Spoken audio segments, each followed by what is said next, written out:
Alrighty, so I don't want to make this an incredibly long story, but it sort of is a long story, and I have to tell it from the start in order for all this to make sense. So over the past couple of weeks, I've been looking at purchasing a new vehicle, and I've been going back and forth on whether I wanted a Tesla or I wanted a Jeep. I finally landed on the fact that I think a Jeep is the better solution for me, just because it gives me a lot more options and flexibility. So I've wanted a Jeep for a while, actually, even though I really never had the opportunity to get one. Financially, they never made a lot of sense to get one. But now that my daughter is going to be driving, I have to get a third vehicle. So I figured, now the perfect opportunity for me to get the Jeep I've always wanted. So I started looking around and shopping for one. And my buddy said he just bought a brand new TRX from this dealership up in Chiefland, Florida, which for context is about almost 2 hours away from where I live. It's almost 95 miles from my house, so it's a little bit of a hike. So he gave me a number to the sales rep that helped him with his, and him and I started texting back and forth trying to work out a deal. Full disclosure, I told this guy everything. I told him what my credit score was, how much I was wanting to spend, and even down to what I was willing to put down. I didn't really tell them how much I had to put down, I just told them what my max value of what I wanted to put down was, but anyways, so he finally gave me some options on some Jeeps they had there on the lot, and there was that white Jeep. It was diesel, it was beautiful, it had almost everything I wanted except for the 8.4-inch display, but I was okay with that. I can compromise in that regard. So I proceeded to drive down there and pick it up Thursday with my brother. My brother and I go down to pick this Jeep up. And mind you, I had already did all the credit app and everything, which actually the credit app, I don't know how this really goes, but I just gave them my social and gave them my driver's license. I never actually signed anything for my credit app before they pulled my credit. I don't know if that's actually allowed or not, but that's how it went. And I showed up there, and the first thing he wanted to do was take me for a test drive to make sure I loved the Jeep. So we went ahead and took a test drive. On the test drive, as we were rounding the last corner to get back to the dealership, he told me the payments were going to be slightly different than him and I discussed on, via text message. And, I didn't really think much about that. And I said, well, how much different could it possibly be? And we get into the office, and he's going over the payments, or I should say the details, but he's not actually showing me the payments. And I'm thinking to myself, this is really weird. I'm not seeing the payment boxes or anything. Next thing I know, the sales manager comes out and he presents me with my payments, which are way higher than I initially anticipated. And he said the only way they can get this deal done was to sell me an extended warranty. The extended warranty was like $4,500. Now my brother, who was with me as well, was in car finance as well. He did this for many years. He says, you can't tell him he has to buy an extended warranty. He's not buying an extended warranty. He's never bought an extended warranty, and he's not gonna buy one today. You need to take that off. And the sales manager sort of balked at it and said, well, I guess I can't do the deal. My brother kept proceeding at the fact that, no, you can't do that.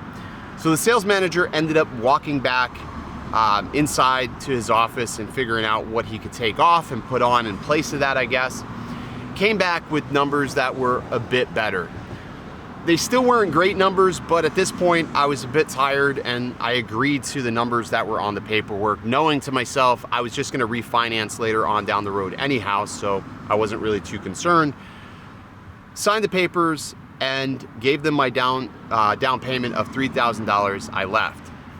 This is where things get really interesting. I leave, and on Friday evening, I'm heading to dinner with my family, and I get a call from the finance guy, and he says, hey, on your paperwork, we noticed that the warranty was incorrect. It was for paintless dent removal, not paint and dent removal. You need to come back and sign these couple of documents.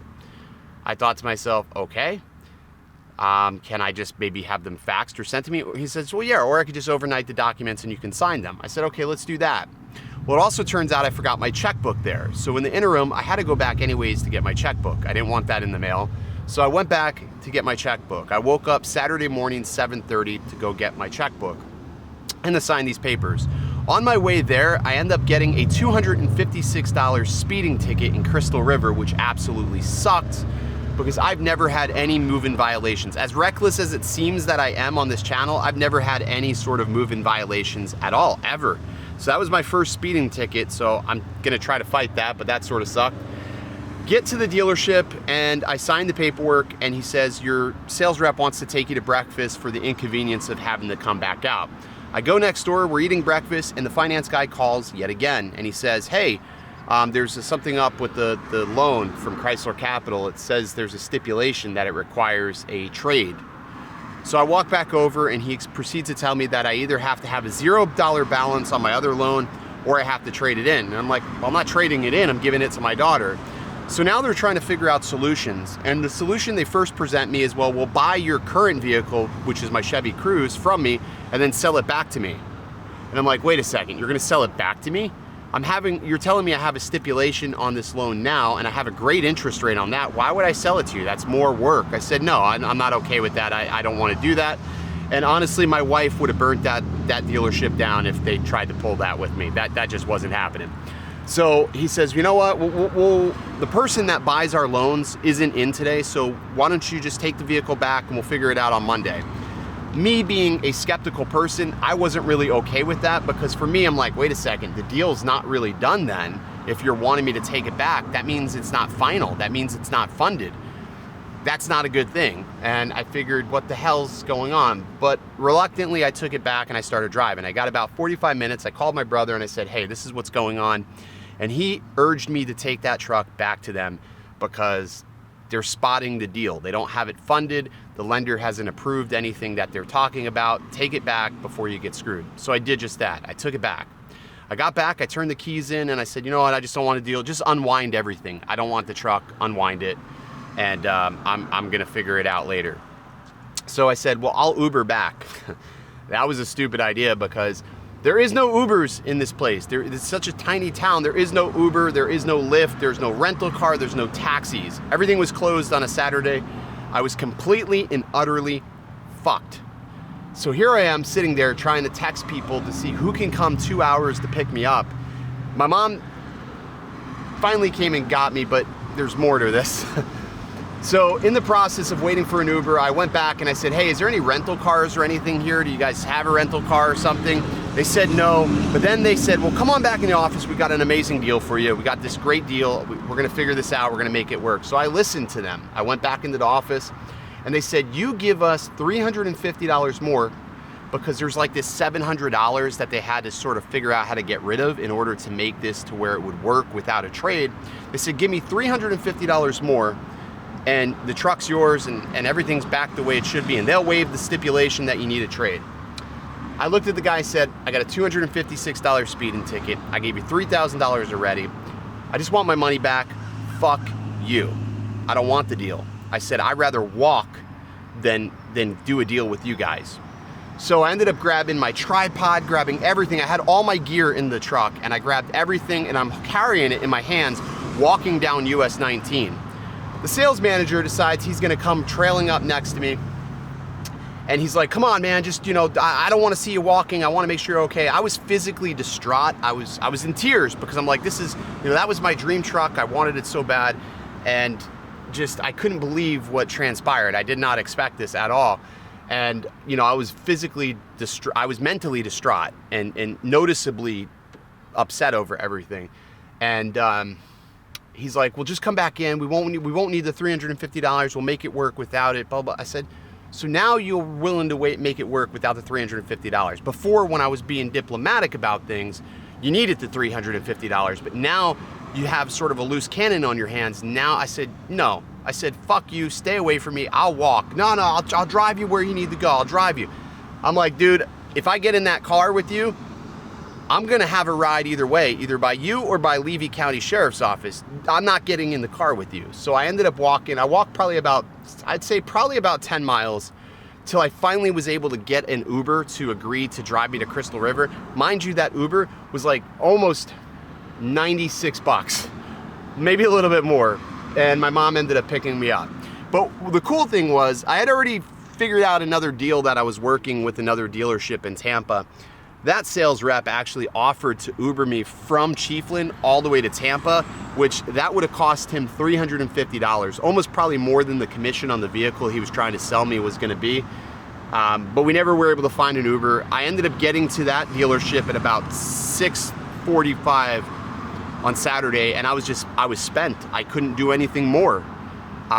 The deal that they were trying to offer me was good, but it was on a truck that had, you know, lesser, it just wasn't everything that I want. So I ended up going back home that night, and my wife was pissed because I wasted an entire Saturday. I wasted an entire Saturday dicking around, and I had nothing to show for it. So she said, well, why don't we both go to the dealership tomorrow? We'll go back to Jerry Ulm, and we'll talk to Mo and see what we can work out. And with both of us going, I was able to get much, much more for my money. And I did get a truck. I ended up getting a 2021 and not a 2020 Wrangler Willys edition, and it's a bitchin' truck. It is way more truck than I was getting from that other dealership, which is the most important thing about everything, is I got more for my money with less hassle and less aggravation. They turned a really bad situation into an actually really decent situation. The finance guy, I must have asked him 20 times, is there any stipulations on this loan? Is there any stipulations on this loan? And he said no. So I feel pretty good about it. And I finally got the truck that I wanted. It's black, all blacked out, which is pretty dope. And I'm happy.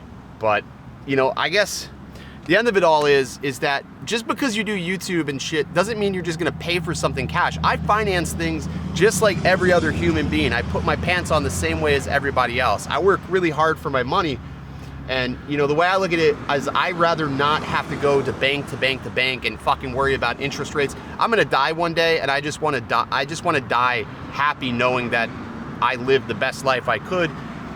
And I just don't care about all these crazy details when it comes to finance and shit. So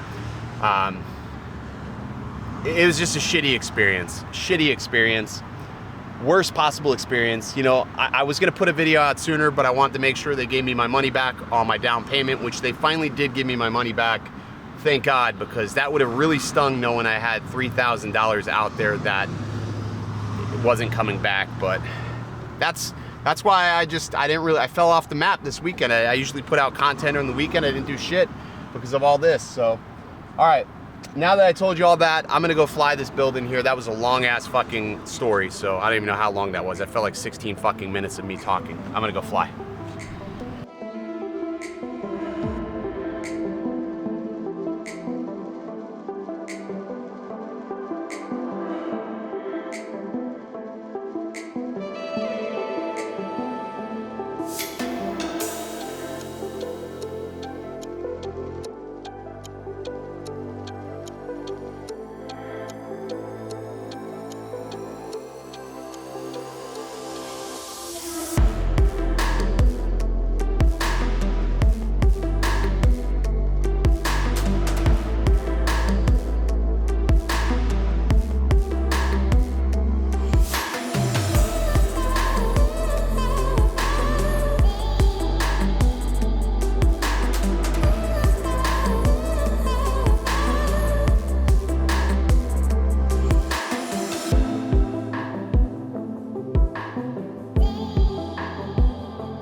Damn good flying today. Damn good flying.